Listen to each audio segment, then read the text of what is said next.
I said I needed girls' nights to unwind. Now my affair partner posted our photos. It all started with that one night. Alex and I had been together for a very long time, around 3 years, and in those years, he'd proposed to me twice. The first time I said no, and not because I didn't love him, but I was just so scared of being committed to one person my whole life. And he understood me, waited another whole year to propose again. I had to say yes. I couldn't afford to lose him. I mean, he's a good man. And any woman would be more than lucky to have him as theirs. And I've had my fair share of luck. But now I'm missing out. I know I'd never been one to stay put, even when we were dating. I couldn't completely commit. But at least it wasn't this bad. It wasn't even obvious. But this time, I just went all out. And I got caught in the web. The truth is, Alex was a very busy man. He had to get up early every morning and go to bed really late. But in all of this, he still tried to make out time for his lazy, self-absorbing wife me. Even at that, it still wasn't enough for me. I just wanted more. So I purposely started fights with him. And even when he wanted to withdraw, I made that an issue too. Finally, one day I told him I felt very suffocated and that I needed to go out alone, like without him hovering around. I just needed some space and time to spend with my friends. And so you see, it started genuinely. But that first night out changed everything. I met this guy, Nathan. Cute little fellow. I was a couple years older than him, but who cares? We just clicked, and I couldn't help but think that if I had waited a little longer and had not agreed to marry Alex when I did, I would have been living my best life. But there was this one thing. Nathan didn't have as much money as my husband did. In fact, I came to discover rather too late that he was broke, and usually I'd stay away from such guys. But let's just say I don't know what got into me. And the moment Nathan and I started our little affair, I knew it wouldn't have a happy ending for all of us. But never did I imagine that it'd end up with me begging friends to pick up my calls and let me stay with them, or squatting with a family member that was disgusted by me, and then fending for my own food. It's all just very exhausting. The same me who used to have all the time in the world to myself barely even has any time to myself right now. I've been shuffling my shifts, moving from the bar to the supermarket. Sometimes I even take on double shifts because I'm trying to save enough to rent my own apartment. I can't remember the last time I worked so hard because with Alex, everything was always so simple. Grocery shopping was always done, my account always loaded, I never had to wear a dress out twice. The cook did her job, which included dishes. The cleaner took care of the house. I literally did nothing but ate, slept, bathed, and eased myself all day. Compare that to the misery I'm in right now. Anyway, back to how I ended up here. The first day I met Nathan, we hooked up, and since then, we just started seeing each other like every night. Every night for 3 weeks straight, I'll tell Alex I was hanging out with the girls because I just needed to relieve myself of stress, but I was secretly meeting up with Nathan instead, and he and I barely ever had conversations. It was mostly just sex. But he knew I was married, and I knew he had a girlfriend. But that was all I knew. Didn't care to find out more. When we went out, it was my money. When he needed financial assistance, my money. When his girlfriend was sick, still my money. I mean, he was running his life based off of my financial support, which myself was also just getting from my husband. Alex started suspecting because I was going out way too often, especially at night, and I started asking for ridiculous sums of money. And so one night, after I told him I was hanging out with my friends, he called each of them, and none of them had any idea where I was. He waited up for me that night, and when I got home, he asked where I'd been. I told him I was out with friends, just like I said I would be. But he didn't seem convinced. He then asked me if there was something I was hiding from him. I said there was nothing. That's when he told me that he called my friends, and a few were at the bar all right, but none of them knew where I was. Before going to sleep, he said to me that he hoped whatever I was hiding was worth it, and not something that would get on his nerves. Alex had always been a man of few words, like he barely ever said a word, but when he did, one would be extremely foolish to take it for granted. Realizing that Alex's confrontation was my cue to stop whatever was going on between Nathan and I did, or at least I tried to. But Nathan was just so uncooperative. I pleaded with him, even told him the reason I was doing it. I know we had fun and all, but Alex was the man I married, my husband and my provider. And if he knew Alex as well as I did, he would have understood that what I was doing was the right thing. But he didn't, and I couldn't keep waiting for him to come to terms with the situation, because it may have been too late by then. So I just vanished. I stopped visiting, stopped picking up his calls and replying to his texts. I completely zoned out, and on the bright side, Alex and I started getting along better. We went out on dates, went to parks and events together, and most importantly, I stopped spending my money on a man, not even on myself. Because again, Alex literally did everything. I was beginning to think myself very stupid for following Nathan. Suddenly, I couldn't even find a reason for what I did. Alex already gave me everything, including good sex. So I concluded that I was in my stupid phase at the time, and that since everything was great, I would never do as much as look at another man ever again. But that's when I started getting spams from an unknown number. It was Nathan. I blocked his other number, so he got another one just so he could threaten me with our sex tapes. I didn't even know they existed. I kept sending him the amounts he wanted just to keep him from exposing me. But the more I met his demands, the more he asked. Weeks passed since my affair with Nathan and his blackmail, which I stopped giving into, and like I said, Alex and I were now steady. Our love grew significantly, and our marriage was in bloom. Nothing could have been more perfect. But I didn't also know that things could still turn for the worse until Alex's birthday party. I planned it as per usual, and it was exquisite. There were friends, family, coworkers, and business partners of Alex's. It was a full room, and somewhere in that crowd was Nathan. To be sincere, I don't even know how he got in. The party was invite only. Maybe he got another older lady to bring him along with her. I don't know, and right now, I don't even care. My life has been shattered already. When I saw him there, my heart sank. Because I knew he hadn't just come to celebrate Alex's entry into a new age with the rest of us . I saw him in the crowd, but I wasn't sure it was him, so I followed him out to the garage later.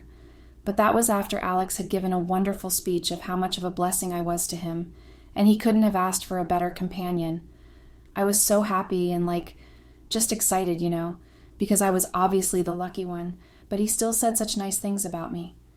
After that, we shared our photos from when we started dating, to marriage, and our post-marriage phase. I could tell that a lot of people there envied us. They wished they were that couple. They wished they could be like us, or at least have something close to what we had. So, yes, I was talking to a couple of friends who were telling me just how wonderful my relationship was when I spotted Nathan in the crowd. He was even all dressed up, and like I said, I wasn't sure it was him, so I followed him out. But I knew that if he was indeed the one, then that meant trouble. At the garage, I straight up asked him what he wanted, and he said he missed me. He missed me? We both knew deep down that all he missed was the money I stopped sending him. But for some stupid reason, my stupid heart fluttered a bit. I asked him to please leave because it was Alex's night and I didn't want to ruin it for him. But then he grabbed me in a kiss. I didn't pull away immediately, but after a couple of seconds, my senses came back, and I did. I told him to go away, but it was too late. He'd already taken another photo for us. I was freaking out. He reminded me that I owed him money from last time, and if I didn't pay up, he'd let everyone there, including my darling husband, know just how much of a faithful wife I had been. I tried to beg him to be patient with me, and I'd get the money for him the following week or something, because he was asking for a lot, and I had already spent most of what I had on the party preparations. But he wasn't ready to negotiate at all. I had been thinking of telling my husband for a long time, prior to that, but I was scared of how he might react. Like Asaias, he was a man of few words, but when he got angry, no one would want to be around him. But I knew Nathan was going to make him find out one way or the other, so I started looking around for him to tell him everything myself before Nathan could do anything stupid. When I said my affair partner posted pictures of us, I wish that was all I meant. But it wasn't. Because I was so bent on finding my husband, I didn't take notice that people were leaving, and everyone was looking at me with so much judgment in their eyes. When I finally did notice, it was too late. The place was nearly empty. And a video was playing from the projector. A video of me and Nathan having sex. But it was mostly just my face. His was blurred out. I was going mad. I took a cab and went back home because I suspected that that was where Alex had gone. And I was right, but I was even scared that he may have thrown my things out and locked me out by the time I arrived. But my stuff wasn't outside, and the door wasn't locked. I went in with the aim of telling him everything that happened, everything he needed to know. But then I met him pacing around in the bedroom. For the first few minutes, he didn't say anything to me. He just acted like I wasn't there. And I bet that at that point we could have reasoned a little bit. In fact, we were reasoning. He asked me to speak if I had something to say. And that's when I got on my knees and started crying and begging and explaining all at the same time. I told him how we met and that I didn't go to the bar with such intentions, but it just happened and kept happening. I also told him about my longtime struggle with commitment, but I didn't tell him about the kiss from that night. And he just had to find out some other way. He got a message on his phone, and the next thing I knew, he yelled and grabbed me from the ground by the hair. I was screaming, but he didn't seem to care. He then showed me a picture of Nathan and I kissing that same night. To him, that only proved that I wasn't sorry and didn't even have what it takes to tell him the entire truth. He said I only apologized then because I had been caught. But that wasn't true at all. I was sincerely sorry. I still am. He eventually let me go and told me to pack every belonging I still had in the house, leave, and never return. Instead of doing that, I kept begging him to forgive me. He said he'd do a countdown to 10, and that if I hadn't packed up and left by then, he'd throw me out himself, and I could forget about all the things I might have wanted to take with me. But to this, I gave a deaf ear. I just kept begging, and when he was done counting, he took me by the arm and threw me out of the front door. Then he asked me not to bother coming back for my stuff, as he would dispose of them by himself. I don't even know how I found the strength to walk away from the house that night. The whole time my knees were trembling, my throat was dry from all the wailing, and my heart was beating really fast. I was slowly beginning to realize that I had lost everything. Even though I tried to make myself believe that Alex was just acting based on the moment, that he'd eventually come back to his senses because he needed me. Just like he said in his speech, deep down, I knew it wasn't temporary, and I knew Alex wasn't the kind of man to cool down overnight and then call me back with apologies. He meant what he said, and I was already history to him. Gosh. I remember standing outside the house for a few minutes, staring at the door, hoping it would fly open, and that Alex would come rushing back out to tell me he was just joking or something, just stop me. But it didn't happen. But of course he didn't. When I finally gathered that courage to walk away, I cleaned up my tears and called a friend. She didn't pick up, tried another one, same thing. I texted but got no replies. I didn't blame them. They must have seen the video too. My phone was already blowing up with notifications, missed calls, texts, social media tags. I didn't even bother opening them. Because what was the point? Everyone had seen what I'd been doing in the dark. They had all seen me betray the man they thought was perfect for me. Since my friends seemed to be too angry with me to talk to me, much less accommodate me, I called the nearest family I had that wouldn't judge me so much.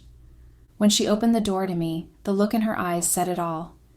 She didn't need to ask me anything. She already knew. Still, she let me in because, well, blood is blood. But even as I sat on her couch and held onto a pillow, I could sense her unease. She didn't want me there, and that was the beginning of my new life, unwanted everywhere I went. The next day, I went over to what used to be Alex's in my home, thinking he must have calmed down, and I figured if he hadn't, then it probably meant he never would, so I'd just pack up my stuff and leave. But guess what? Alex had burnt them all. Everything. I didn't think he could do that to me, and my own house help denied me entry into the house. It was even when I told her I wanted to pack up that I found out she'd been ordered to burn everything. For the next few days, I lived like a ghost. My cousin would leave for work in the morning and barely say 2 words to me. At night, she'd retreat to her room without even checking if I'd eaten. I understood her coldness, but that didn't make it any less painful. I'd gone from being treated like royalty to being treated like a burden. It wasn't long before I heard that Alex had filed for divorce. I heard, because he didn't even bother to call me, didn't text, didn't even ask to meet. He just sent the papers through his lawyer. I stared at the documents for hours, not even able to sign them, because signing meant admitting that it was truly over, that I had killed my marriage with my own hands. And then came the pictures. Oh, the endless pictures and videos. Nathan had gone all out. He flooded social media with more clips of us, some cropped, some unedited, my face in every single one of them, his blurred or shadowed. He knew exactly how to protect himself while ensuring I was completely exposed. I wanted to die, literally. I thought about it every night, how simple it would be to just slip away and never have to face the shame again. But then reality slapped me. Dying wouldn't fix anything. It would only hand victory to Nathan and probably make Alex hate me even more. Not that he cared that much, but still. So I tried to survive. I tried to pick up the pieces of my shattered life. That's when I got a job at the bar, late shifts, cleaning up tables, dealing with drunk customers who I was scared would sometimes recognize me and whisper about the scandal. I was living in the shadows of what used to be my life. I still am. But now I just swallow the shame and keep working because I have no choice. Later, I added another job at a supermarket during the day. Between both jobs, I barely sleep. My body is always exhausted, my spirit even more so. But at least I'm paying for my own food and saving up for rent. I avoid mirrors because I can't bear to look at myself and see what I have become. I'm not the glamorous wife of a wealthy businessman anymore. I'm just a shell. I always have tired eyes, unkempt hair, clothes recycled until they wore thin. My friends have abandoned me. My family only tolerates me. And Alex? I didn't even know where to start thinking about him. Weeks have turned into months, and believe it or not, Alex has moved on from me completely. I hear there's a new woman, and business is good. Not that any of that should concern me, though. Meanwhile, Nathan still tries to haunt me, but I pay him no attention, because what's the worst he can do? He's done it all already. All I'm thinking about right now is how miserable my life has become. I occasionally feel very depressed. In fact, one night, after a particularly long double shift, I broke down completely. I sat in the restroom at the bar and cried my eyes out. I cried for the woman I used to be, for the life I threw away, for the husband who once adored me, and even for the stupid thrill that led me to Nathan. That night, I admitted to myself that everything, right from the beginning, was all my fault. I had been pushing it all to Nathan, but he didn't force me to sleep with him in the first place, or even chat with him. It was all me. And maybe that was the hardest pill to swallow. Because it's easy to blame Nathan for blackmailing me, easy to blame Alex for being too busy, easy to blame my friends for not covering for me. But the truth, I chose to cheat. I chose to lie. I chose to gamble with the one man who would have done anything for me, and I lost. People often say mistakes make you wiser, but what if your mistake burns down everything you ever had? What if your mistake follows you everywhere, like a scar no one else can see, but you feel it every second of the day? That's what I live with now. I sometimes think about writing Alex a letter, telling him everything, every detail I left out, every fear, every regret, just because I want him to know that I understand now, that I know what I destroyed, that I know he deserved so much better than me. But that's just me and my wild imaginations again. I'm not going to write him any letter. He has someone better in his life now, and the least I could do is let him enjoy it. And so here I am, no longer the adored wife nor the woman who had it all, just me sitting in the tiny room that I have now rented, venting my frustration on Reddit for weeks, even though I barely have any time. Working endless shifts, trying to save enough to stand on my own 2 feet again. My life feels like a punishment. If there's any lesson in all of this, it's simple. Some mistakes don't come with second chances. Some bridges, once burned, can never be rebuilt. And sometimes the greatest tragedy is not losing the person who loved you, but realizing too late that you never deserved them in the first place.